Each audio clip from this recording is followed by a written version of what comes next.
নমস্কার বন্ধুরা, বং food in ব্যাঙ্গালোরে আপনাদের সকলকে স্বাগত। আজকে যে রান্নাটি আমি আপনাদেরকে তৈরি করে দেখাবো সেটা হলো মাছের চপ। বাড়িতে হঠাৎ করে কোনো অতিথি চলে আসলে এটা আপনারা অনায়াসে বানিয়ে ফেলতে পারেন। এটা খেতে খুবই সুস্বাদু হয় আর খুবই তাড়াতাড়ি তৈরিও হয়ে যায়। এটা বাড়িতে অবশ্যই একবার ট্রাই করতে হবে। আমায় কমেন্ট করে জানাতে কিন্তু ভুলবেন না যে কেমন হয়েছিল। আসুন তাহলে শুরু করে দেওয়া যাক মাছের চপ। এখানে আমি নিয়েছি কাতলা মাছ, ধনে পাতা, রসুন, আদা, কাঁচা লঙ্কা, পেঁয়াজ, আলু, রিফাইন্ড অয়েল, গরম মশলার গুঁড়ো, জিরের গুঁড়ো, ধনের গুঁড়ো, লঙ্কার গুঁড়ো, হলুদ, নুন, কর্নফ্লোর, গোলমরিচের গুঁড়ো, পাউরুটির গুঁড়ো বা ব্রেড ক্রাম্বস, গোটা ধনে, গোটা জিরে আর শুকনো লঙ্কা। এগুলো দিয়েই তৈরি করে দেখাবো আজকে সুস্বাদু রেসিপি মাছের চপ। ভালো লাগলে অবশ্যই আমার চ্যানেলকে সাবস্ক্রাইব করবেন আর একটা লাইক করে দেবেন। প্রথমে আমার যা যা সবজি লাগবে সেগুলো আমি কেটে নেব। তার জন্য এখানে আমি নিয়েছি দুটো মিডিয়াম সাইজের পেঁয়াজ, যেটা আমি ছোকলা ভালো করে ছাড়িয়ে নিয়ে ধুয়ে নিয়েছি। এবার এটাকে একদম ছোট ছোট করে কুচিয়ে নিচ্ছি। দেখুন আমি পেঁয়াজটাকে কীভাবে কুচিয়েছি, আপনারাও এরকমভাবে কোচাবেন, তাতে করে পেঁয়াজটা খুব ছোট ছোট করে কোচানো হবে। এখানে নিয়েছি 5 থেকে 6টা রসুনের কোয়া, যেটা আমি ছোকলাটা ছাড়িয়ে নিয়েছি এবং ভালো করে ধুয়ে নিয়েছি। এবার একটা ছুরির সাহায্যে জাস্ট থেতো করে নিচ্ছি। নিয়েছি আরও 6 থেকে 8টা রসুনের কোয়া, যেটা আমি কুচিয়ে নিচ্ছি ছোট ছোট করে। নিয়েছি একটা 2 ইঞ্চির আদার টুকরো, যেটা আমি ছোকলা ছাড়িয়ে ভালো করে ধুয়ে নিয়েছি। এবার এটাকে আমি একদম ছোট ছোট করে কুচিয়ে নিচ্ছি। আপনাদের যদি এরকমভাবে কুচাতে অসুবিধা হয় তাহলে আপনারা চপারের সাহায্যেও চপ করে নিতে পারেন। এবারে নিয়েছি দুটো কাঁচা লঙ্কা, যেটাকে আমি ভালো করে কুচিয়ে নিলাম। নিয়েছি ধনে পাতা কিছুটা, সেটাকেও আমি ভালো করে ধুয়ে নিয়েছি, তারপরে এটাকেও কুচিয়ে নিলাম। নিয়েছি দুটো মিডিয়াম সাইজের আলু, যেটাকে আমি ভালো করে ছোকরা ছাড়িয়ে ধুয়ে নিয়েছি, তারপরে এটাকে মাঝখান থেকে কেটে নিলাম। আমার সবজি কাটাগুলো সব হয়ে গেছে। এবার আমি আলু আর মাছটা বয়েল করে নেব।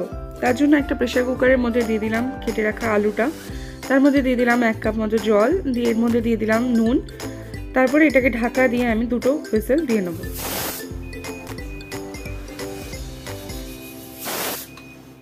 এখানে আমি নিয়েছি বড় সাইজের 4টে কাতলা মাছ, আপনারা চাইলে রুই মাছও নিতে পারেন।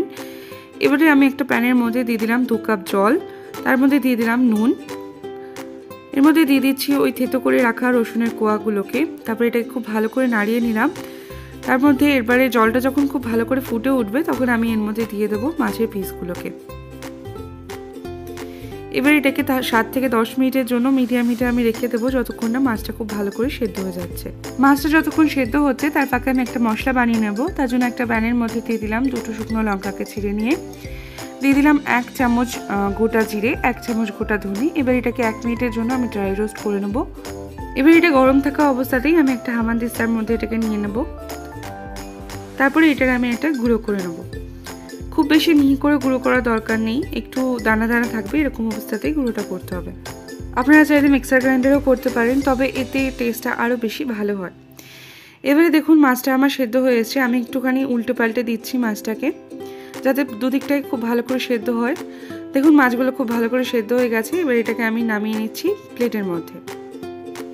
মাছের পিসগুলো যখন ঠান্ডা হয়ে যাবে তখন আমি ভেতর থেকে মাছের কাঁটা আর ছালটা বার করে ফেলে দেবো। আপনারা চাইলে মাছের ফিলেটও ব্যবহার করতে পারেন। যে কোনো মাছ দিয়ে এই মাছের চপ আপনারা তৈরি করে নিতে পারেন। দেখুন আমার মাছের কাঁটাগুলো সব বার করে নেওয়া হয়ে গেছে। এবার এটাকে আমি ভালো করে চিপে চিপে জলটা বার করে নেব, এতে করে মাছের কাটলেটটা তৈরি করতে সুবিধা হবে। দেখুন জলটা খুব ভালো করে নিংড়ে নেওয়া হয়ে গেছে। এবারে যে আলুগুলো আমি সেদ্ধ করে নিয়েছিলাম সেটাকেও আমি হাতের সাহায্যে একটু ম্যাশ করে নিচ্ছি।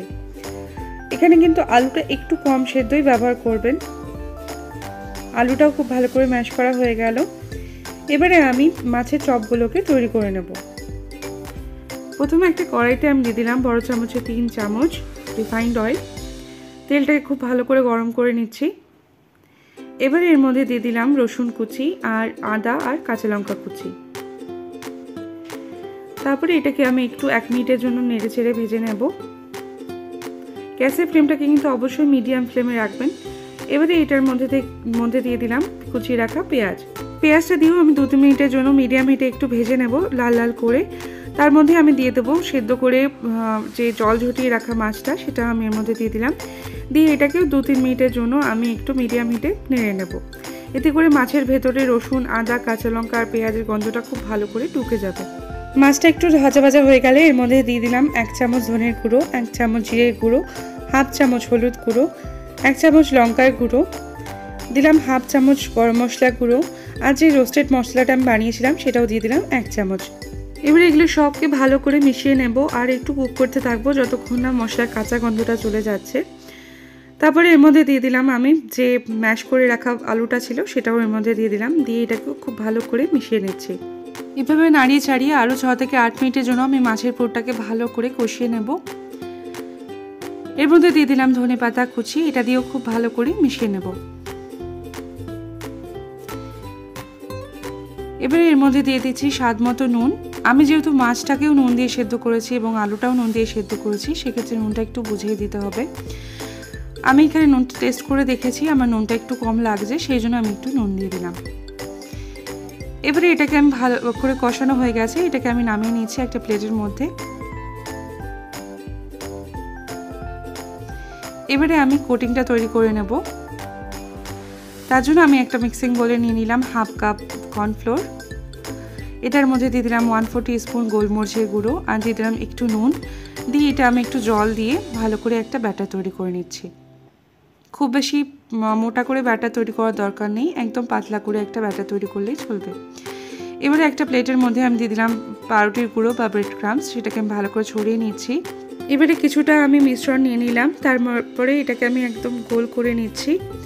গোল করে নিয়ে এবারে আমি হাতের সাহায্যে একটু চেপে দিয়ে এটাকে একদম যেরকম বার্গারের প্যাটি তৈরি হয় বা চপ তৈরি হয় সেরকম আকৃতি তৈরি করে নিলাম। এবারে কর্নফ্লোরের যে ব্যাটারটা তৈরি করে নিয়েছিলাম তার মধ্যে এই প্যাটিগুলোকে ডুবিয়ে নিয়ে তারপরে এটাকে ব্রেড ক্রাম্বসের মধ্যে আমি ভালো করে কোট করে নিচ্ছি। আমি দুবার করে কোট করেছি, এতে করে মাছের চপগুলো আরও বেশি ক্রিস্পি হবে। এখানে আপনারা অবশ্যই কিন্তু একটা জিনিস মনে রাখবেন, মাছের চপ বানানোর সময় এই সময় কিন্তু অবশ্যই একটা হাত আপনারা ব্যাটারে ইউজ করবেন আর একটা হাত ব্রেড ক্রাম্বসে ইউজ করবেন, নইলে কিন্তু ব্রেড ক্রাম্বসের মধ্যে গুটলি পাকিয়ে যাবে। এবারে এগুলো আমার চপগুলো করা হয়ে গেছে, এটাকে আমি 8 ঘন্টার জন্য ফ্রিজের মধ্যে রেখে দেবো যাতে করে এটা খুব ভালো করে সেট হয়ে যায়। এবারে আমি চপগুলোকে ভেজে নেব। তার জন্য একটা কড়াইতে দিয়ে দিলাম 2 কাপ রিফাইন্ড অয়েল বা সাদা তেল। তেলটা খুব ভালো করে গরম করে নিয়ে গ্যাসের ফ্লেমটাকে মিডিয়ামে রেখে এবারে আমি চপগুলোকে ছেড়ে দিচ্ছি। এবারে আমি এটাকে মিডিয়াম ফ্লেমে 2 থেকে 3 মিনিটের জন্য এক একটা সাইড খুব ভালো করে ভেজে নেব। গ্যাসের ফ্লেমটাকে কিন্তু অবশ্যই মিডিয়ামে রাখতে হবে, নইলে কিন্তু উপর দিকটা পুড়ে যাবে এবং মাছের চপগুলো ক্রিস্পি হবে না। দেখুন আমার মাছের চপগুলো তৈরি হয়ে গেছে, এবার এটাকে আমি তুলে নিচ্ছি। এবার আমি আরও কয়েকটা মাছের চপ দিয়ে দিলাম। আমি মাছের চপগুলোকে এরকমভাবেই মিডিয়াম হিটে সবগুলোকে ভেজে নিয়েছি।